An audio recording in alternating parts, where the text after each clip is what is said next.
Vive la Rose! Moi dis vive la rose encore. Vive la Rose!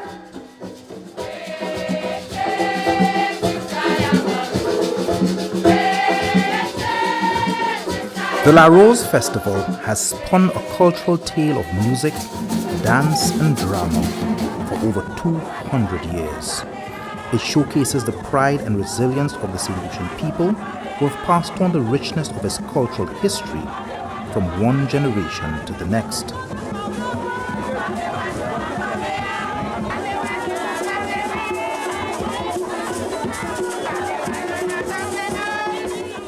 The La Rose Society emerged in St. Lucia when the slaves divided themselves between two rival flower factions to parade the virtue and worship of the flower chosen, in this case, the rose.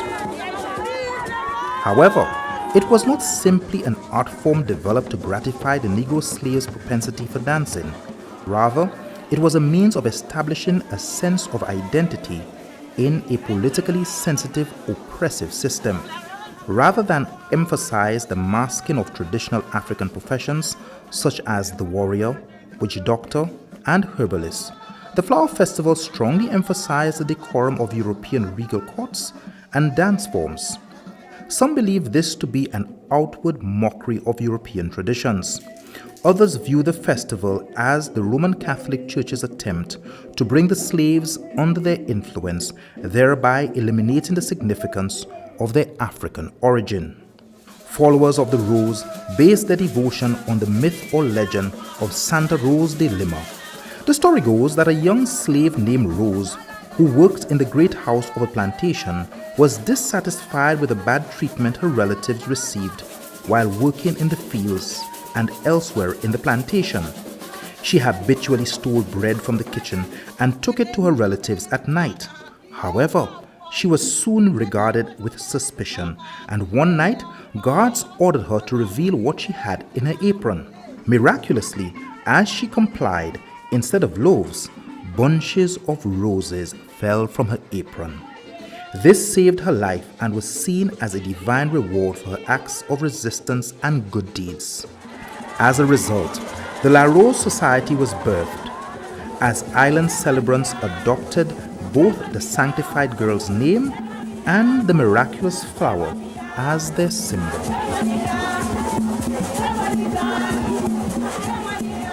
She became the first Christian saint of the New World, the patron saint of the Rose Society, and the feast day of Saint Rose de Lima was created in her honor.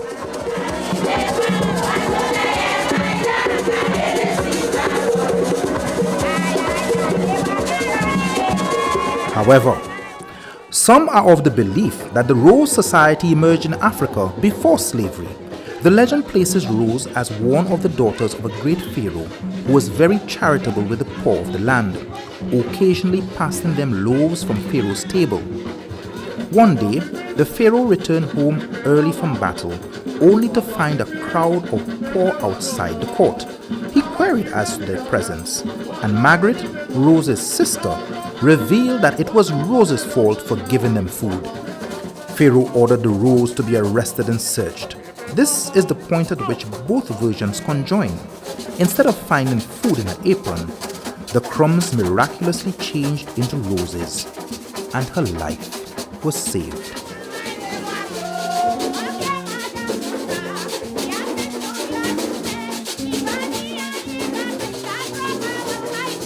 Members of the Rose Society host an annual La Rose Festival on August 30th, which is preceded by many social gatherings such as seances and parties leading up to the date.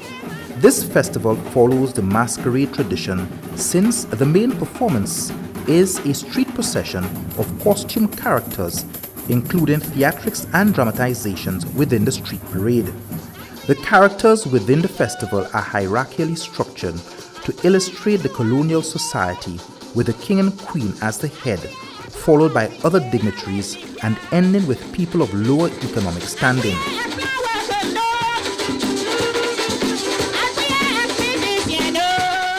In some situations, a whole family is chosen as the royal family. Members vote verbally to choose individuals who have some local standing and whose families have been particularly active in the society as the royal family. The heads of the family are anointed king and queen in a coronation service, and their children, princes and princesses. The magistrate, policemen, nurses and other social functionaries are also represented, as well as thieves and miscreants who dramatize being arrested by police and brought before the magistrate. These role performances are most evident during the festival. However, they are relatively more permanent than the mass someone plays during Carnival. Unlike Carnival, in which the crowned king and queen of the band only assumes these roles for the 2 days of the revelry, the king and queen of the La Rose Festival do not only preside over the sessions, but their influence from these roles extend beyond the contours of the festival into real life, some for several years.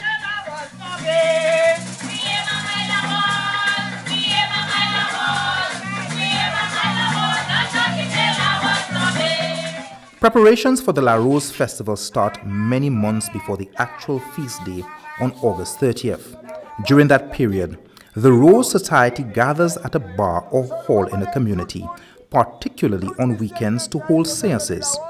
These seances should not be confused with practices of the occult, but are in essence an all-night singing and dancing session where drinks are sold and games are played. These seances are also used to rehearse songs and raise funds for the grand performance on August 30th. The royal couple presides over the sessions. The magistrate sits with them, and they are flanked on either sides by guards. The châtelaine and musicians take their positions before the royal pair and begin their presentations of singing and dancing for the pleasure of the royals.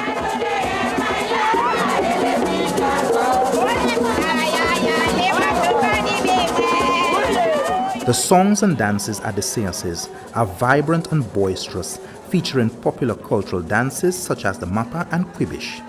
The instruments used are rustic and include the violin, banjo, quattro, guitar, shak-shak, baha and drums.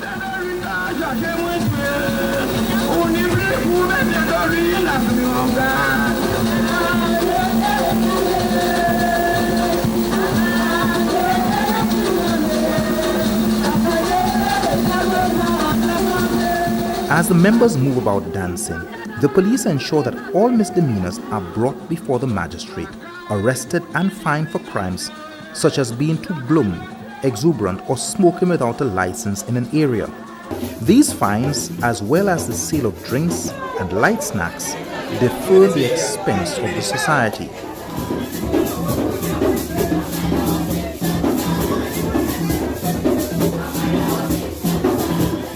The songs sang at the seances are led by a châtelaine or lead singer, usually a woman who sustains the spirit and tenor of the session.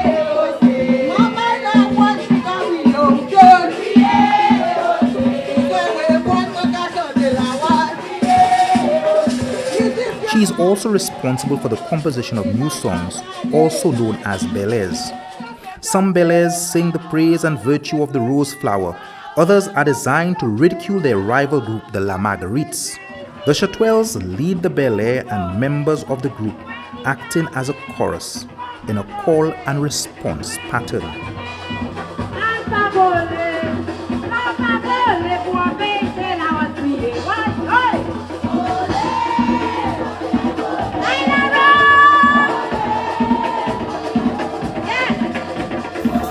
On the actual day of the festival, all members of the Rose Society gather at the hall for communal breakfast.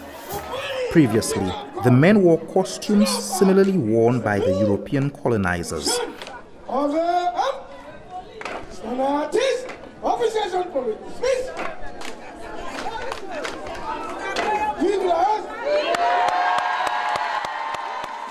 The women wore outfits similar to the national costume of St. Lucia, the robe douillet. However, today, the costumes have changed to imitate the contemporary outfits corresponding to a particular role. The women's costumes primarily portray the colors red, pink, and white. Nevertheless, dressed in the fineries of their respective roles, the royal family being the most elaborate and adorned, they would then proceed to the church for a special service before hitting the streets for the culminating street masquerade.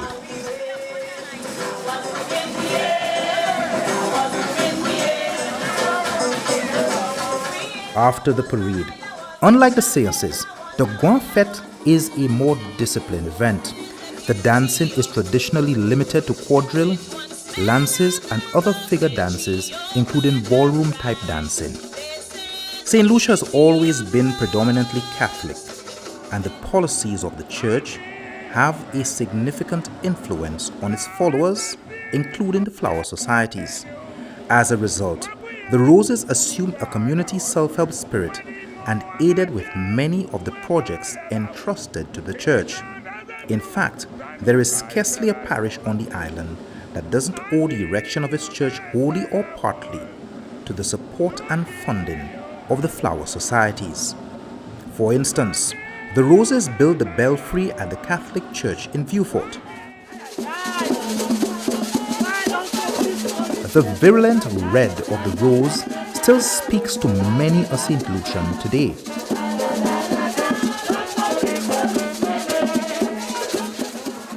This is partly due to the passion, love, and dogged commitment of the myriad of chanteuses to the grueling task of the preservation and popularization of La Rose song and dances.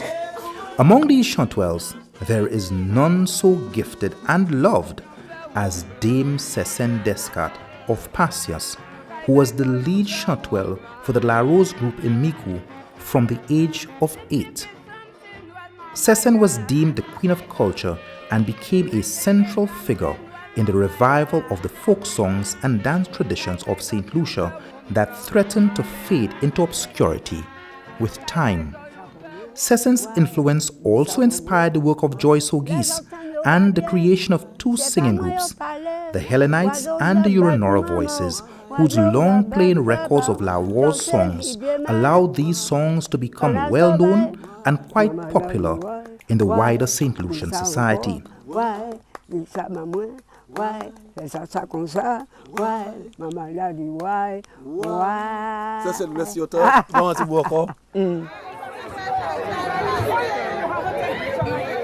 Today, the La Rose Flower Festival has crossed continents and germinated with seedlings of St. Lucians overseas. The structure and revelry of the festival brings together the diaspora community in the spirit, song, dance, and of course, the drama that is La Rose.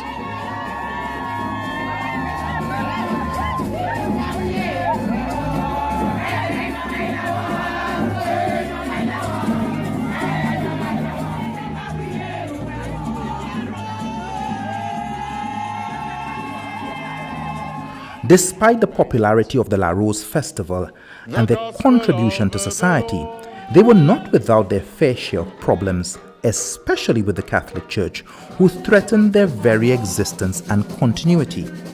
During the festival, the Roses' verbal ridicule or mépris of their rival groups sometimes provoked hatred, which gave rise to dissension and even violence. In one incident in Soufrière, the Roses paraded the flag of blue silk, the color of their rival group, through the streets to prove their superiority. The Marguerites retaliated with an ambush after the Grand Fête that resulted in many battered bones and even the threat of burning down the town. Thus, the church completely opposed the floral societies and viewed their festivals as an occasion for widespread immorality and disorderly conduct.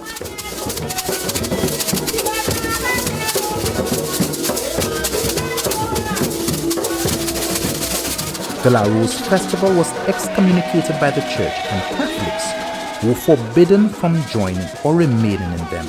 To highlight the seriousness of the situation, Roderick Walcott's play The Banjo Man was even banned by some churches.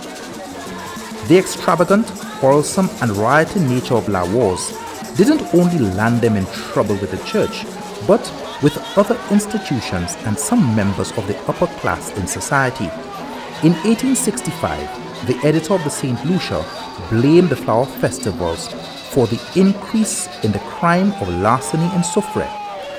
In an article in the Voice newspaper, members of the upper class called the festival stupid and expressed their disgust and outrage over the lack of good judgment by reputable, decent young men who participated in these shameful behaviors, all in the name of a vulgar popularity of a flower.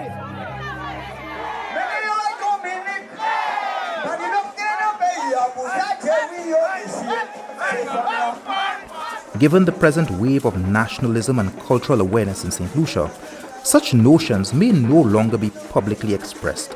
However, there may be many today who silently endorse these sentiments. Over the years, there has been a yearning to emerge from the weight of our colonial legacy and to establish a national identity with a particular focus on the resurgence of traditional or folk culture. Therefore, recent governments took a particular interest in the floral societies as they represented one of the last remaining components of a vibrant and complex culture which evolved out of our colonial past. Additionally, the fact that flower festivals like La Wars were unique in St. Lucia further stimulated their recognition as a core national identity. As a result of this, the relationship between the societies, the church, and the ruling class began to change.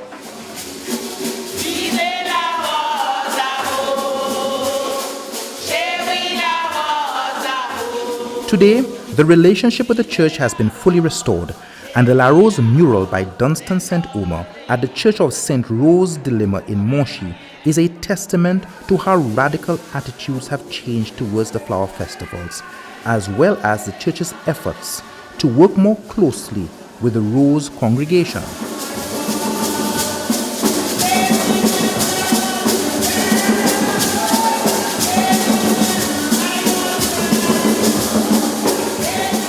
The fact that the La Rose Society became recognized primarily as a singing association and the once violent rivalry which existed between them and their rivals, the Margarettes, declined into a more amicable one may have also been a contributing factor to this general acceptance.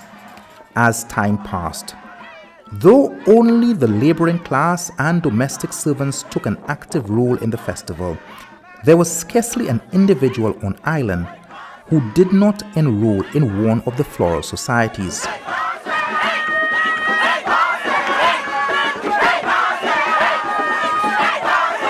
In fact, a number of upper-class people such as planters, businessmen, and government officials at one point gave financial and moral support to the societies.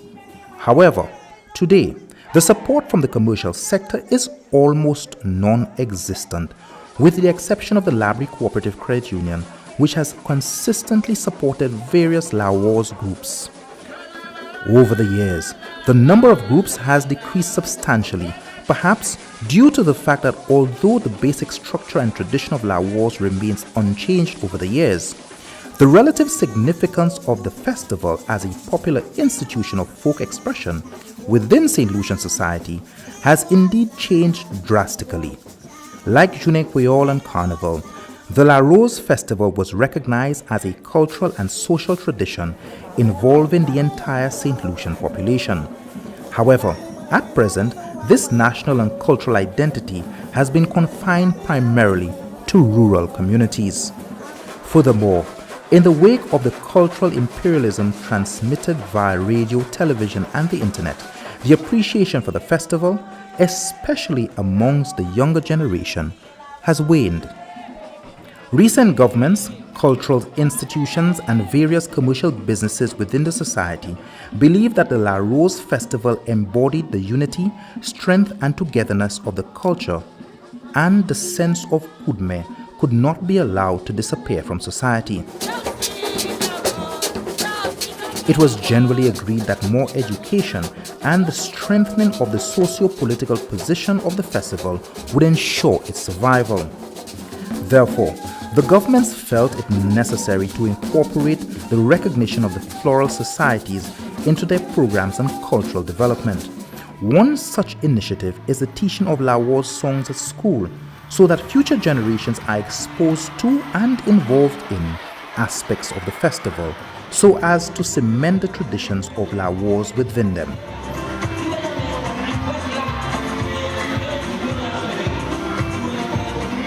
Another initiative promoted by the Cultural Development Foundation is the introduction of the 𝐸𝐭𝐤. Traditionally, séances were held by various groups in different communities. However, the 𝐸𝐭𝐤 represents an amalgamation of all the various groups in a unified séance in Rodney Bay.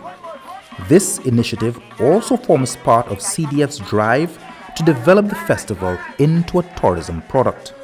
There is a certain strength and resilience associated with the flower festivals, which have enabled them to overcome political and religious oppression in the past and survive in the face of waning cultural significance and imperialism of the present.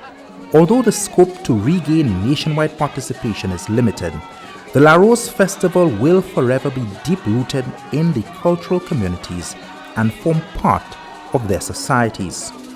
As long as the traditional mantle continues to be passed from one generation to the next, and efforts to improve the festival are supported by various governments and the wider society, the La Rose Festival will continue to be a vibrant representation of St. Lucia's rich cultural heritage.